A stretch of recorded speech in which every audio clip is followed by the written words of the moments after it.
Hey everyone, Mr. Happy here, and in this video we're going to be doing a walkthrough for Shisui of the Violet Tides, the level 63 dungeon in Final Fantasy XIV's latest expansion, Stormblood. Now this dungeon is not part of the main story quest.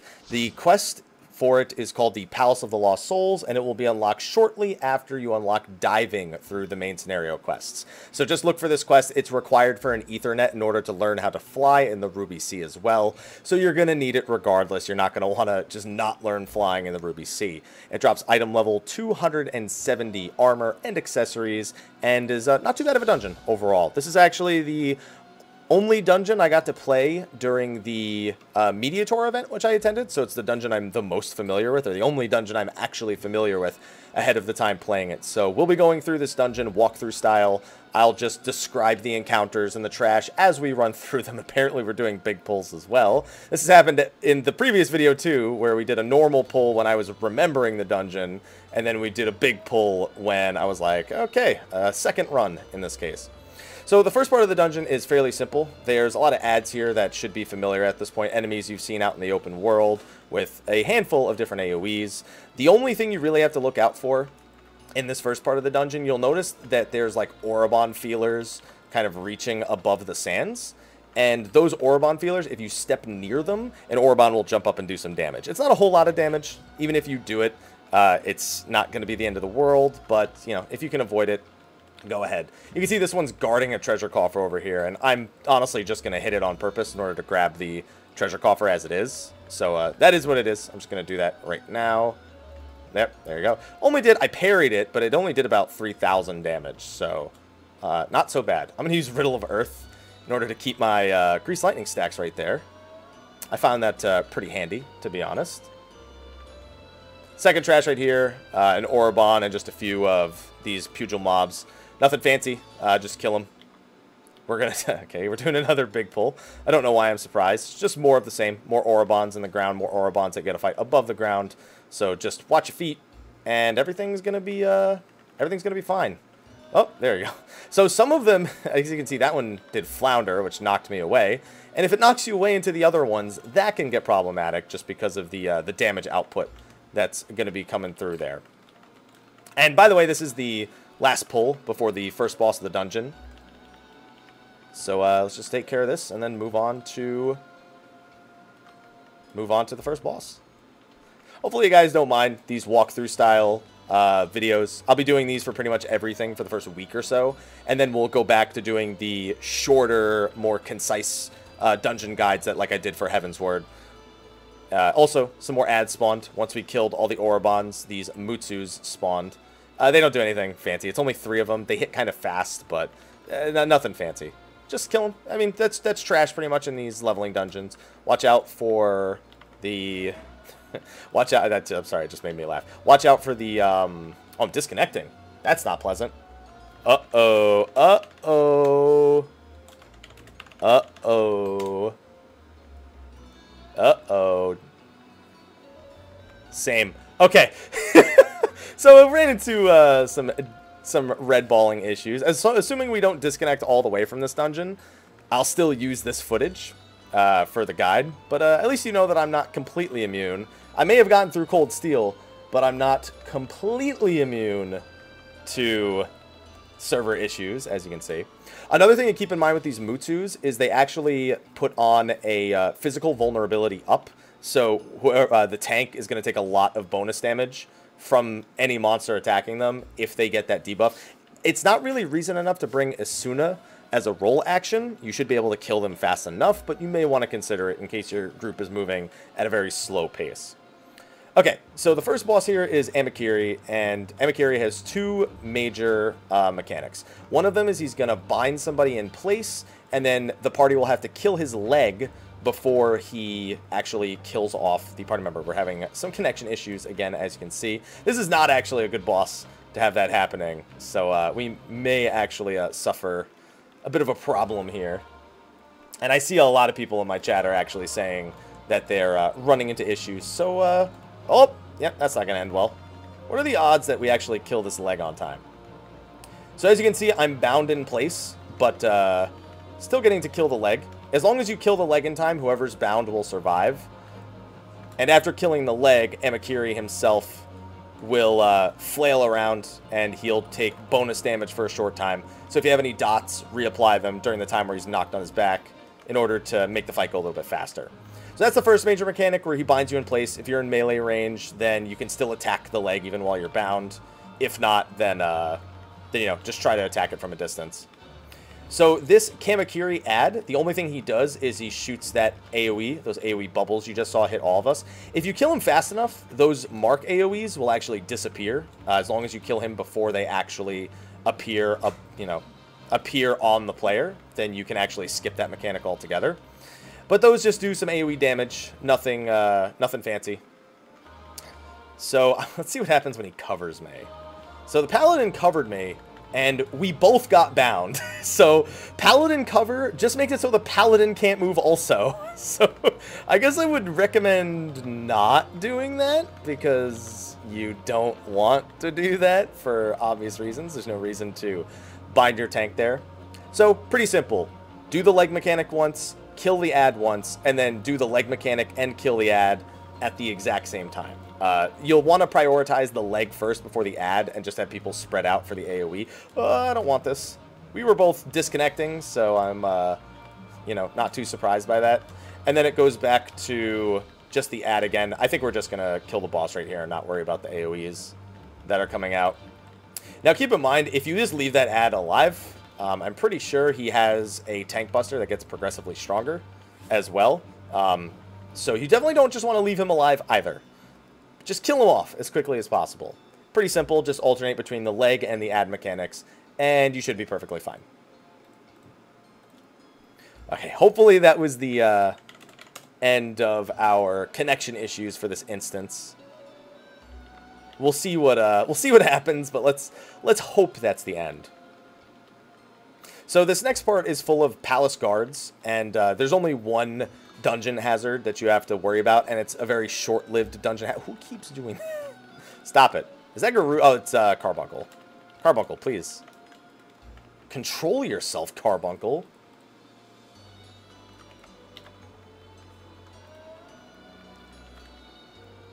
Oh, I'm seeing my chat, not to take away from the YouTube video, talking about everyone disconnecting, so we'll see how that goes. I'm in a duty instance, so I might be able to survive until I get out of the duty instance. It could also just be some of the older zones, because I see some people in my free company not having that issue.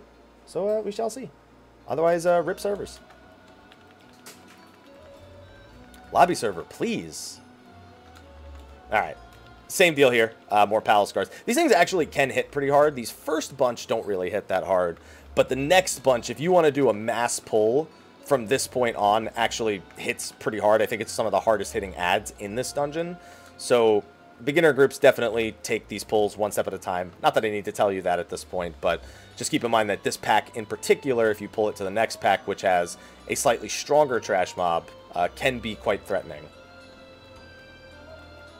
Alright, so we're going to wrap these up. This is the only dungeon hazard you have to deal with, is right here, where they shoot fire arrows. Now keep in mind that if you stand here and just wait, they will keep shooting fire arrows at you. You have to stand here for a pretty long time for it to happen, but they will keep doing it. We also went and grabbed a dungeon, or I'm sorry, grabbed a treasure chest over there, and these ads will rush you immediately. And so if we end up fighting them here, we'd probably see a few more fire arrows. Looks like he's going to be pulling them up ahead. Yep, as soon as you start approaching the archers, the AoEs stop. Another important aspect.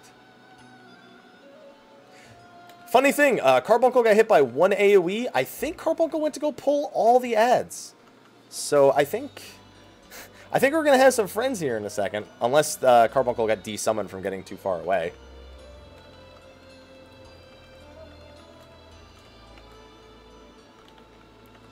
Alright. Wrapping this up. Nothing fancy here. We could run these palace guards all the way to Cold Steel if we wanted to.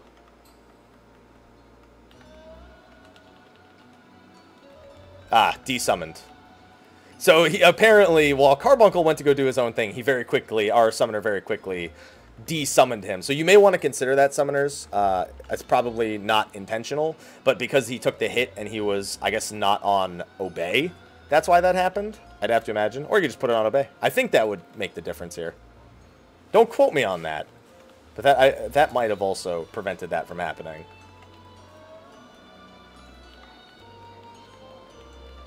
Alright. You also may hear my girlfriend and my mod in the other room. That's part of our 24/7 event on Twitch. I'll mention that at the end of the video. Just so you know.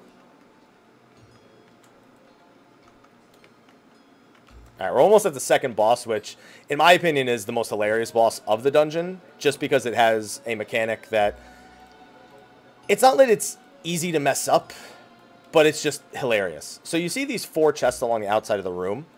They play into only one of the boss's mechanics, but touching them at any point will trigger their effect on any players in range. So even if, like, 3 players could technically go stand next to one chest and cause the effect to happen...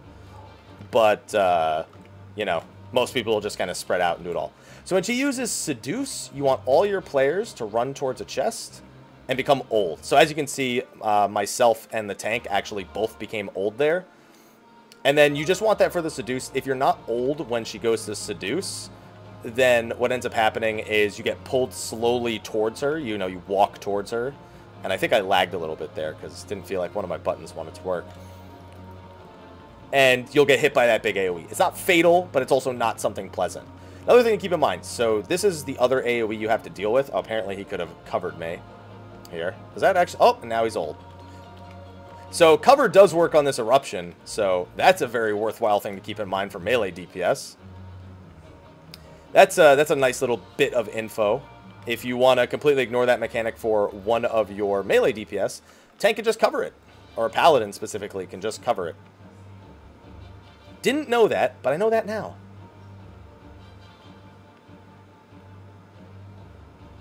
And as you can see, that other mechanic, it targets... I think it's always both the DPS as long as 2 DPS are alive. And it'll target an AoE at each of them, and then an AoE that follows them. You've seen the AoE that follows you kind of mechanic all the time. Sprint doesn't have a TP cost now, so if there's any place to use it in this fight, it's when you actually get that mechanic. If you're very, very quick... and good with your movements, you can actually weave in and out of the boss's melee range as a melee in particular, and still manage to keep your uptime between your GCDs while dodging that mechanic. But sometimes it's not as friendly. I like to just take a few hits and then do that, and then start running out again, and then I'll just run in towards the end. Just because as long as there's not enough things going on there, I could just kind of end it myself. I would highly recommend, since Seduce doesn't do damage, you may want to consider tornado kicking pretty frequently on Monk on this fight. I haven't done it once, so I've just lost stacks over and over and over and over again. Which is pretty embarrassing, but it is what it is, since I'm trying to describe the fight at the same time. So, very basic. Just, you know, become old whenever she goes to seduce you, and then run away from the fire pillar mechanic until they stop chasing you. You can be a little bit risky with it, but it takes a lot of them for it to kill you effectively. So as long as you know how many times it's going off and how much damage you take, you could pretty reliably just not really have to deal with the mechanic all that much. So this third part of the dungeon right here, there are 3 major trash pulls. The first one is a blue Unqui, just this giant thing right here, which, by the way, does leash if you run away from it. I don't know if you actually need to kill it in order to progress with the dungeon, but we'll find out after we kill this pack right here. Okay, I think never mind. I was kind of curious to see if we could just skip it all together, but I guess he wants to go back and fight it. I guess we are leveling at this point, so the EXP is definitely appreciated. So we'll be all right.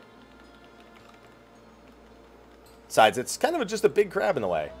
It reminds me of not Tamtara, Copperbell, where that's kind of a thing. You can skip a lot of trash just by kind of running past it.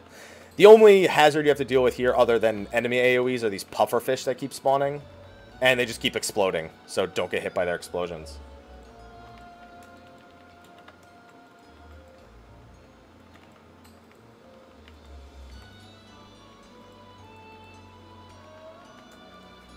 And there's only one more trash pull after this before the final boss, and we get to enjoy that sweet, sweet final boss music for dungeons. Just gonna stun that real quick. I'm not trying to move out of the way.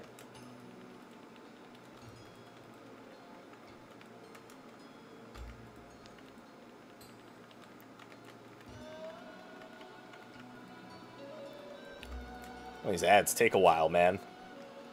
And we're good. Oh, the Stellar Burst.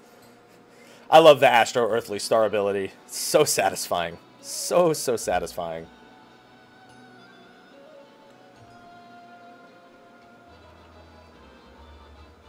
Alright, we got ourselves an earring. I'm desynthesizing all of this stuff, so...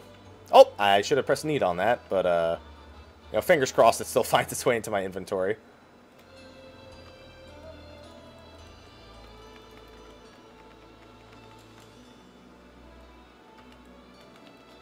One last pull. Nothing special about this one. Just more trash.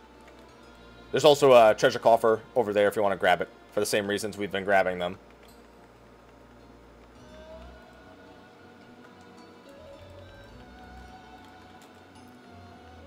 And then that'll be it for this walkthrough. Sorry that this walkthrough video kind of got thrown aside. Well, not thrown aside, but it just, you know, quality-wise thrown to the wind. In a sense. Just because of the connection issues. And I'm not sure if I'll be able to reconnect after this. And I'm trying not to hold people up from these dungeons for all too long. Which is why when we do the full guides in the following week, I'll probably use fresher runs in order to get the right footage. Obviously, I'm not going to use me disconnecting on the first boss over and over again for a normal guide's worth of footage.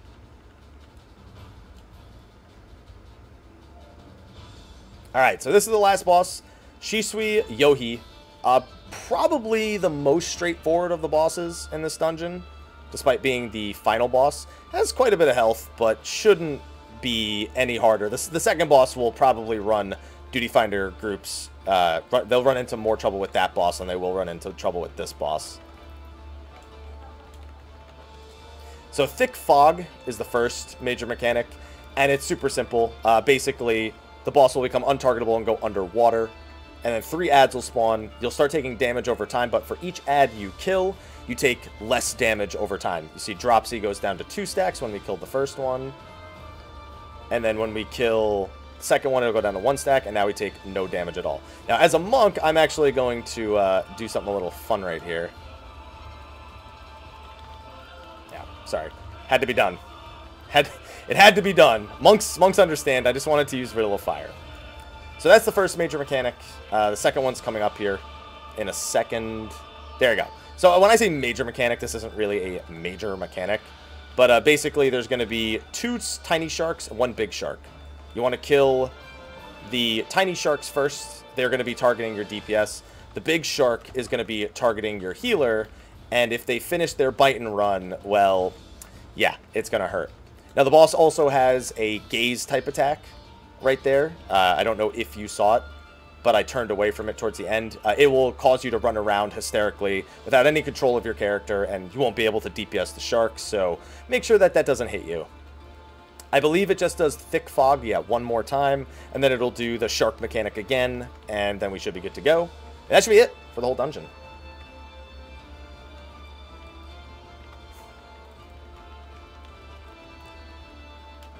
Alright, same deal here.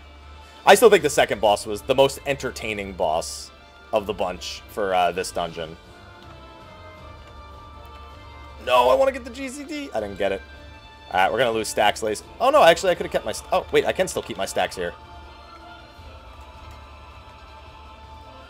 Last time we did it so fast that I actually lost my stacks there because the boss hadn't done the underwater thing enough times. Also, you can see when you stand too close to the boss during that part, you do get a vulnerability stack the second time around. The first time you saw me get hit by it, obviously it didn't happen. Did I just lag again there? That was weird. Mad stare, turn around.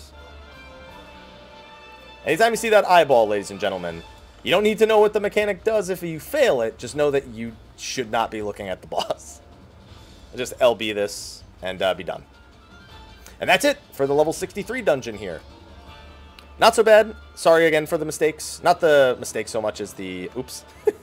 I forgot to mention that. So not so much for the mistakes, but for the disconnect issues that we had earlier in the dungeon, but we managed to do it without disconnecting. So funny thing, there's 2 treasure chests here. The one gives you the loot, and as you can see, it also gives you the baby bombfish minion, which I absolutely did not win.